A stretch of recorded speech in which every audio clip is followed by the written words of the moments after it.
இந்த காலை வேளையிலும் நாம் கர்த்தருடைய வார்த்தைக்கு நேராக நாம் கடந்து செல்வோம். கர்த்தருடைய வார்த்தையானது நம்மளை அதிசயமாய் என்ன செய்கிறது? ஆச்சரியமாய் நடத்துகிறது.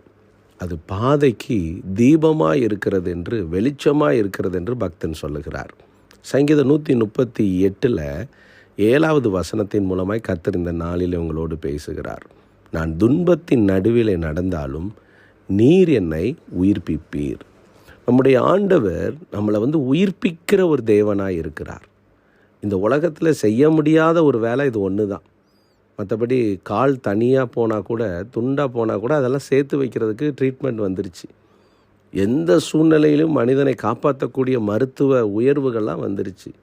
ஆனால் உயிர்ப்பிக்கிற அளவுக்கு, மரித்து போனவனை மறுபடியும் உயிர் பெற செய்கிற அளவுக்கு மருத்துவங்கள் என்ன செய்யலை, இந்த உலகத்தில் வரலை.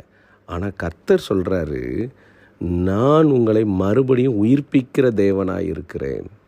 இது மாம்சமான ஒரு மரணத்தை பற்றி சொல்லவில்லை. நம் வாழ்ந்து கொண்டிருக்கிற வாழ்க்கையில் நிறைய பிரச்சனைகள் நம்மளை கொண்டுக்கிட்டே வருது உயிரோட.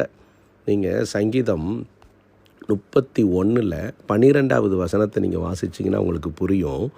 செத்தவனை போல எல்லாராலும் மறக்கப்பட்டேன். நம்முடைய வாழ்க்கையில் எல்லாராலையும் நம்ம மறக்கப்படுகிற ஒரு சூழ்நிலை. அண்ணன், தம்பி, தங்கச்சி எல்லாரும் இருப்பாங்க நமக்கு.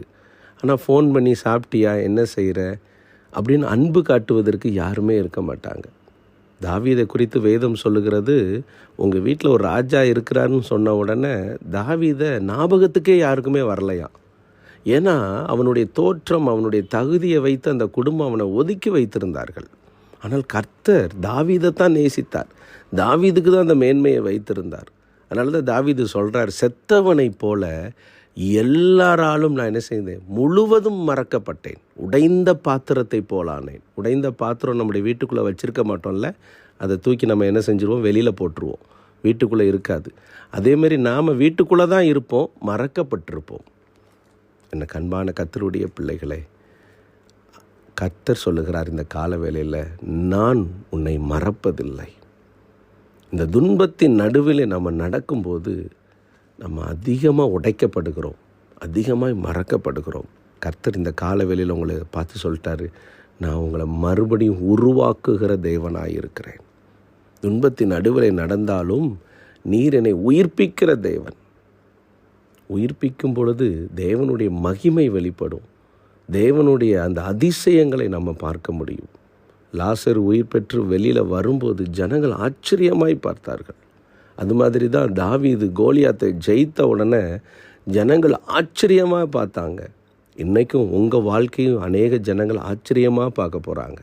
என்னடா இவங்க டெய்லி காலையில் வேலைக்கு போயிட்டு சாயங்காலம் குடும்பத்தில் பிரச்சனை, நிறைய இஎம்ஐ கட்டிக்கிட்டு கடன்காரங்க வீட்டுக்கு வந்துக்கிட்டு வியாதியோட கஷ்டத்தோடு வாழ்ந்து கொண்டிருந்தாங்களே, எப்படி இந்த மேன்மை உங்கள் வாழ்க்கையில் வந்தது என்று சொல்லி ஜனங்கள் நம்மளை ஆச்சரியமாய் பார்க்குற அளவுக்கு கர்த்தர் நம்மளை உயிர்ப்பிக்க போகிறார். எத்தனை பேர் இந்த காலை வேளையில் விசுவாசிக்கிறீங்க?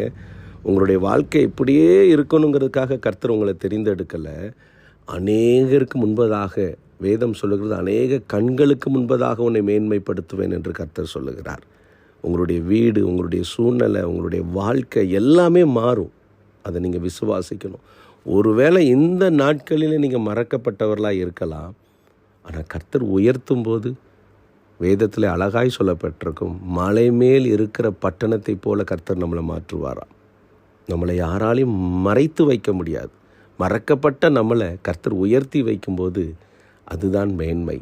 நம்ம ஒரு தீர்மானம் எடுப்போம், ஆண்டவரே, நான் எந்த சூழ்நிலையிலையும் சோர்வுகளுக்குள்ளே நான் மூழ்க மாட்டேன்ப்பா.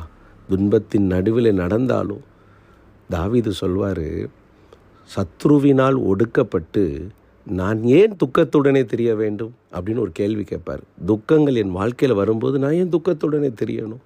என்னை உயிர்ப்பிக்கிற ஒரு கர்த்தர் இருக்கிறார். நான் மரண இருளின் பள்ளத்தாக்கில் நடந்தாலும் அந்த பொல்லாப்புக்கு நான் பயப்பட மாட்டேன். அதனால் இந்த நாளில் இருந்து உங்கள் வாழ்க்கையில் எதை குறிச்சும் கலங்காதீங்க. புதிய ஆண்டு எப்படி இருக்க போதோ, எப்படி நம்முடைய குடும்பத்தை நடத்த போகிறோமோ, நம்முடைய பிள்ளைகளுடைய எதிர்காலம் எப்படி இருக்குமோ என்று நீங்கள் கலங்கவே கூடாது. ஏன்னா கர்த்தர் தான் உங்களை உயிர்ப்பிக்கிற தேவன், உங்களை வழி நடத்துகிற தேவன். அப்படியே கண்களை மூடி ஜெபிப்போமா?